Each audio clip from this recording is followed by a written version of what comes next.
deyishma dadamga. Ichki ishlar xodimlari fermerga to'pponcha o'qtalib jismoniy kuch ishlatishdi.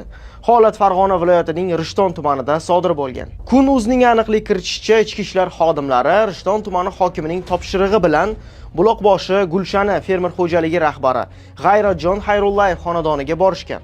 Ular g'alla rejasi bajarilmaganini sabab qilib, fermerga to'pponcha o'qtalgan. To'satdan uchastka nozirlari orqamdan kirib, to'pponcha o'qtalgan holda qo'limni qayirib, otib tashlayman, o'lgiraman.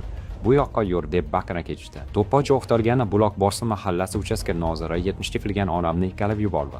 Onam yelgiga kirib tushib hushidan ketdi.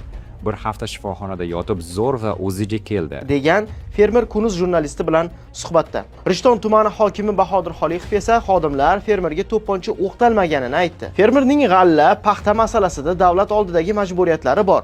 Shuni bajarishi kerak. G'alla balki fermer uyidadir, boshqadir. Xodimlar davlat rejasi bajarilishi bo'yicha borishgan xolos. Boshqa hech narsa yo'q bu yerda.